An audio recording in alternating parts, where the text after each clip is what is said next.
what's happening? Welcome to another Cartooning Courses. I'm Nate Fakes. Thanks for hanging out with me this fine afternoon, morning, evening, whatever time it is where you're at. You know, I send these out Tuesday morning.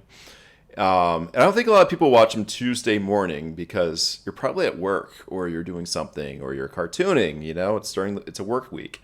It's like right in the middle, not middle, but beginning of the week, and it's tough just to sit down and watch a video. So I don't know what time it is there, but welcome to another cartooning course.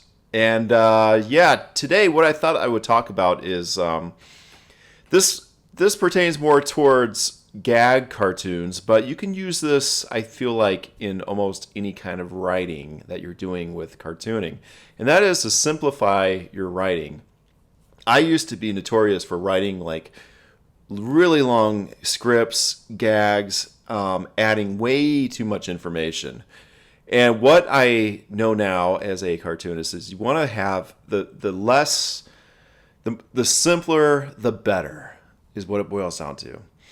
Now, that doesn't mean like you always have to simplify your drawings, or you don't need, it shouldn't have a lot of words. But basically, if you don't need certain words in a caption, whether that be a speech bubble or a caption underneath the comic, take them out. You don't need them. You really don't need those in there. And what it does is it hurts the joke or whatever you're going for with it typically.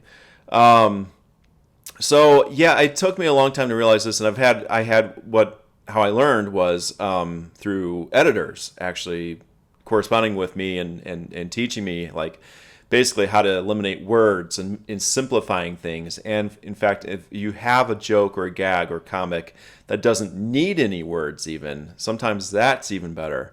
But on the opposite side of the coin, words can amplify a cartoon also. So if you need them, you got to put them in. But if you don't, take them out. So I thought I'd just share with you like a couple of examples of what I'm really kind of getting at. And I'm doing this topic because the other day I created a comic that's posted yesterday, Monday, if you're watching this Tuesday. But again, you might be at work or maybe that's the weekend. I don't know.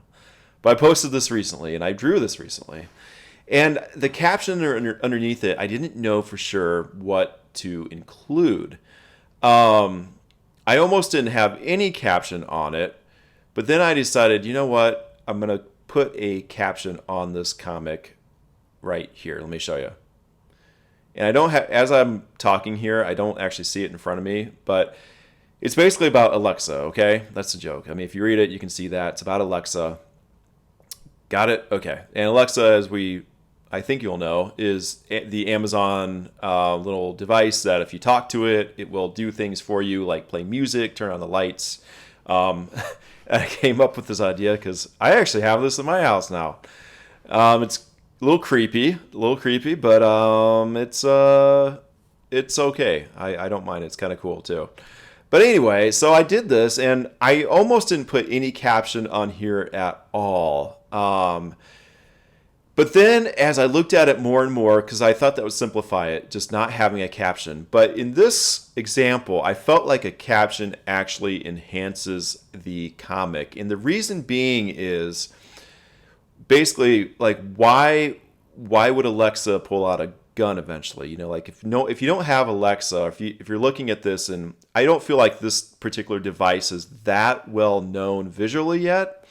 Like a lot of people have heard of Alexa, but they don't know what these little boxes look like, which is featured in the comic.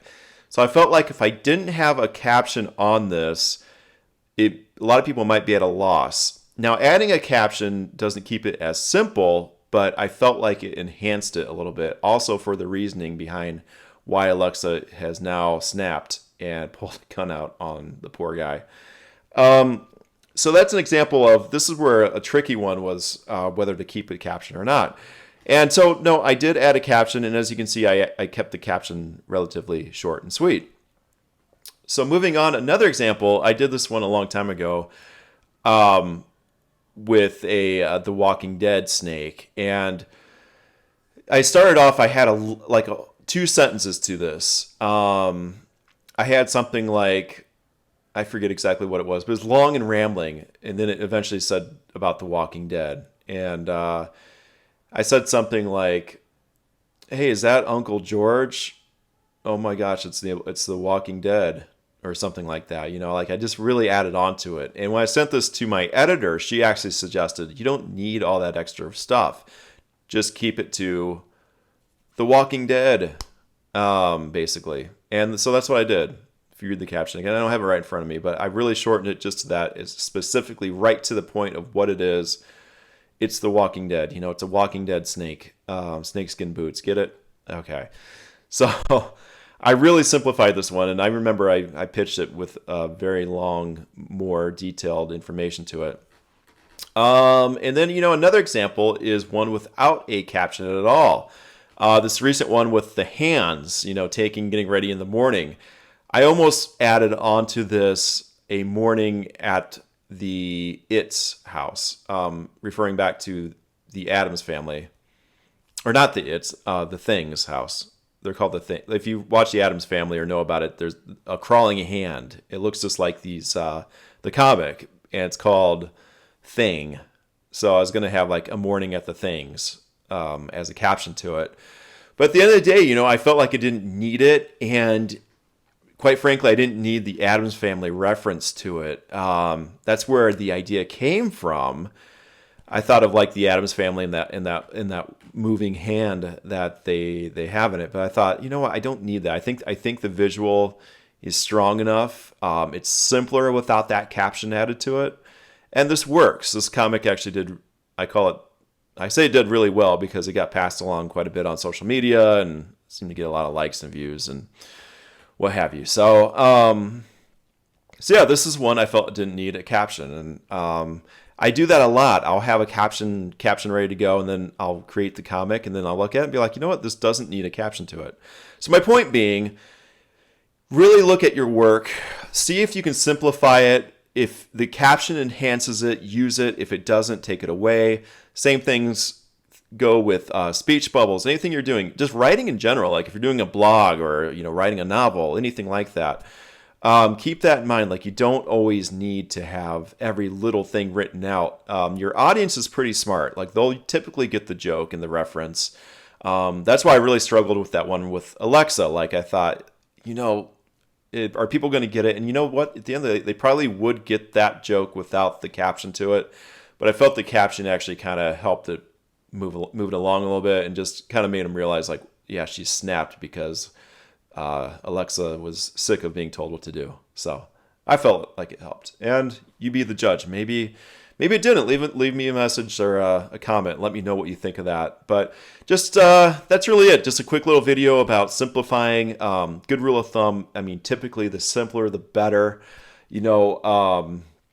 That goes with writing, and also a lot of times it goes with your visual elements too. You don't always need to add in little bits of information. A lot of times, I used to really deck my drawings out with a lot of detailed, pieces here and there, and I try to eliminate that as much as possible. And that being said, I have some detailed drawings. I mean, you look at like the hands and stuff. Like I spent some time on that. I added a lot of little things to it, but I felt like the pieces I added in actually just enhance the comic because it shows a visual of a bathroom and kind of everything that's going on in there. So I thought it worked. But keep that in mind.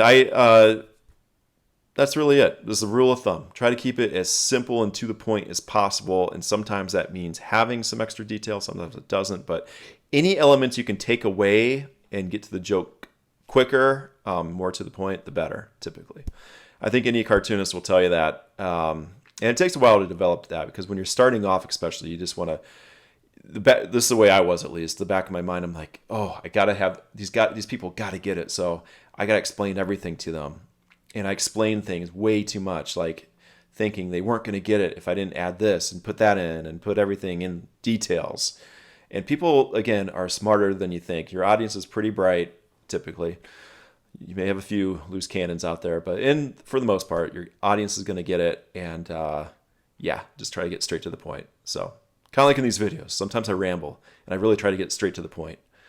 But I do fail at that at times because I try to crack these stupid jokes and things. But hey, call me out on it. Call me out, okay? Cartooning courses, we're full of good jokes and ramblings, but I do try to get to the point. So, all right, I'm going to leave it at that. That being said, Have a great day. Thanks for watching. And again, yeah, leave your comments. I'd like to know what you think of simplicity. Like, what do you think of it? And how do you go about your process of keeping things to the point so the gag comes out better, or joke or comic, whatever you're doing. All right. Well, it's summertime. I'm going to go hit the pool. So I will see you later.